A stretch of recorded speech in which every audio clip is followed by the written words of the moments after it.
nama saya Sasa Sabella. Di video ini kita akan membahas mengenai bagaimana perbedaan bentuk dan sistem pemerintahan, sistem kekuasaan, serta kelembagaan pemerintahan di beberapa negara, khususnya Brunei Darussalam, Singapura, dan juga Indonesia. Lalu pembahasan kedua kami yaitu mengenai bagaimana perbandingan pemerintahan dilihat dari faktor demografis, geografis, kultural, dan ideologi, serta melihat perkembangan sejarah di Brunei Darussalam, Singapura, dan juga Indonesia. Mari kita simak penjelasan dari teman saya, Nonisa Kristiani.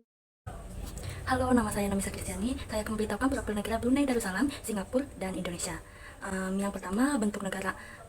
Brunei Darussalam, Singapura, dan Indonesia sama-sama berbentuk negara kesatuan. Sistem kekuasaan negara Brunei Darussalam menggunakan monarki absolut.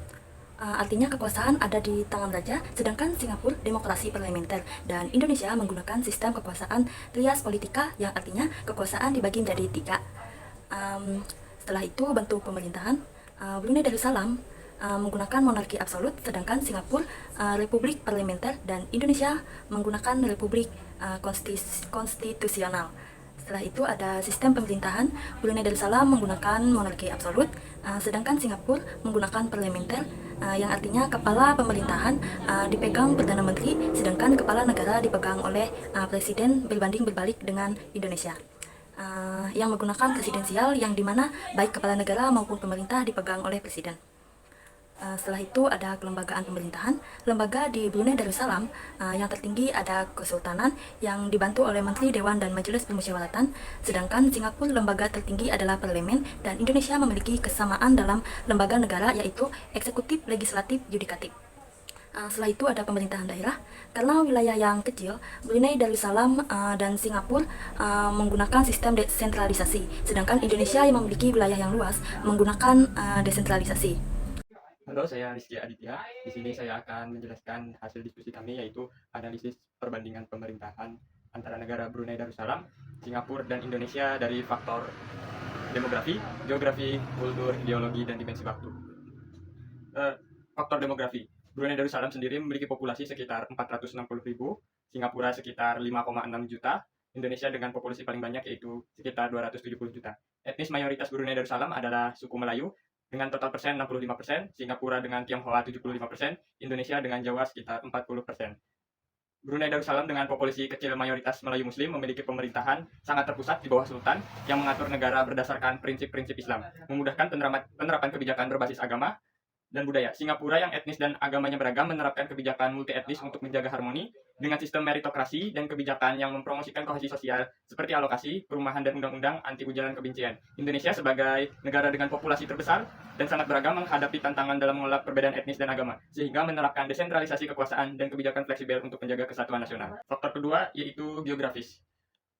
Untuk Brunei Darussalam sendiri memiliki luas wilayah sekitar 5.765 km kuadrat, Singapura sekitar 728,6 km kuadrat, Indonesia sekitar 1.900.004 km kuadrat. Letak dari tiga negara ini sama-sama berada di Asia Tenggara dengan iklim yang sama, yaitu tropis. Brunei Darussalam dengan wilayah kecil yang terpisah oleh Malaysia memanfaatkan kekayaan alam seperti minyak dan gas dengan mudah karena kontrol wilayah yang kecil dan homogen. Singapura sendiri, negara dan kota wilayah paling kecil, mengatasi keterbatasan lahan melalui reklamasi dan perencanaan kota yang efisien, serta berfokus pada keberlanjutan dan ketahanan terhadap perubahan iklim. Indonesia, negara kepulauan yang luas, menghadapi tantangan besar dalam pembangunan dan pemerintahan, termasuk infrastruktur di wilayah terpencil, serta mitigasi bencana alam yang memerlukan desentralisasi kekuasaan dan kebijakan lokal yang sesuai. Faktor ketiga yaitu kultur.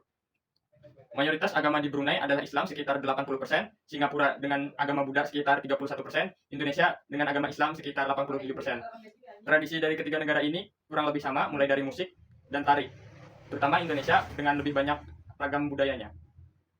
Ketiga negara memiliki budaya yang berbeda namun saling mempengaruhi. Brunei menekankan kesederhanaan dan tradisi Melayu Islam, sementara Singapura mengadopsi pendekatan modern dengan keberagaman etnis yang menciptakan suasana multikultural. Indonesia mencerminkan keragaman budaya yang kompleks dengan banyaknya etnis. Meski berbeda, ketiganya sama-sama menghargai nilai sosial dan tradisi yang penting untuk kohesi masyarakat, dan perbedaan ini mempengaruhi interaksi sosial, kebijakan pemerintah, serta perkembangan ekonomi di masing-masing negara.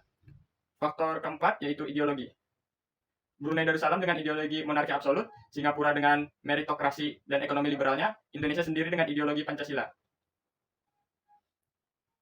Ketiga negara punya pendekatan berbeda dalam pemerintahan. Brunei dengan monarki absolut memberi sultan kekuasaan penuh, sehingga keputusan cepat diambil, meski partisipasi rakyat terbatas. Singapura, meski otoriter, fokus pada efisiensi dan stabilitas ekonomi. dengan pengambilan keputusan cepat. Namun partisipasi publik sering diabaikan. Sementara itu Indonesia dengan demokrasi Pancasila mendorong partisipasi luas, tapi menghadapi tantangan dan implementasi konflik antar kelompok. Ideologi yang berbeda ini membentuk cara tiap negara menjalankan pemerintahan dan merespon kebutuhan masyarakat. Untuk faktor kelima, yaitu dimensi waktu. Brunei Darussalam merdeka pada tanggal 23 Februari tahun 1985, Singapura merdeka pada tanggal 9 Agustus tahun 1965, sedangkan Indonesia merdeka pada tanggal 17 Agustus 1945. Brunei sebagai monarki absolut hampir tidak berubah sejak kemerdekaannya, dengan kekuasaan penuh di tangan sultan. Singapura stabil dengan sistem semi-demokrasi dengan sistem yang didominasi oleh satu partai, memastikan kontrol kuat negara. Indonesia setelah transisi dari otoritarianisme sekarang lebih demokratis dengan pluralisme politik dan otonomi daerah yang lebih luas. Perbandingan ini menunjukkan Brunei paling otoriter, Singapura semi-otoriter tapi efisien, dan Indonesia lebih terbuka meski menghadapi tantangan dalam otonomi daerah. Faktor selebihnya yaitu zona waktu. Brunei dan Singapura berada zona waktu yang sama, yaitu UTC+8, memudahkan koordinasi pemerintahan dan hubungan regional. Sementara itu, Indonesia dengan 3 zona waktu, WIB, WITA, dan WIT, menghadapi tantangan koordinasi, terutama antara pemerintah pusat di Jakarta dan wilayah timur. Keseragaman waktu di Brunei dan Singapura membuat pengambilan keputusan lebih efisien, sedangkan Indonesia perlu mengelola kompleksitas perbedaan waktu dalam administrasi dan logistik di seluruh wilayah. Dapat diambil kesimpulan bahwa Brunei Darussalam, Singapura, dan juga Indonesia memiliki sistem pemerintahan yang berbeda. Meskipun mereka berada di kawasan Asia Tenggara, seperti Brunei Darussalam adalah negara monarki absolut, di mana Sultan memiliki kekuasaan penuh dan tidak adanya pemilu untuk memilih kepala negara atau kepala pemerintah.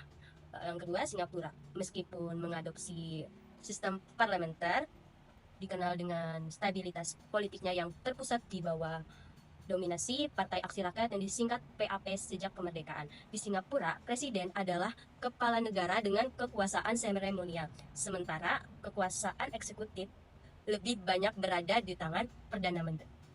Lalu, yang ketiga, Indonesia di sisi lain adalah negara demokrasi presidensial, di mana presiden dipilih langsung oleh rakyat dan memegang kekuasaan eksekutif, terpisah dari lembaga legislatif yang terdiri dari Dewan Perwakilan Rakyat (DPR) dan Majelis Permusyawaratan Rakyat (MPR). Perbedaan signifikan juga terlihat dalam tata kelola pemerintahan dan partisipasi politik. Di Brunei, peran masyarakat dalam pengambilan keputusan sangat terbatas karena kekuasaan mutlak ada di tangan sultan. Kemudian di Singapura, meskipun memiliki sistem pemilu yang teratur, mendapat kritikan atas kurangnya pluralisme politik akibat dominasi satu partai yang membuat perubahan jarang terjadi. Sementara itu, di Indonesia, dengan sistem multipartainya memiliki dinamika politik yang lebih kompleks, namun dengan lebih terbuka terhadap pergantian kekuasaan dan partisipasi politik yang lebih luas melalui pemilu yang kompetitif.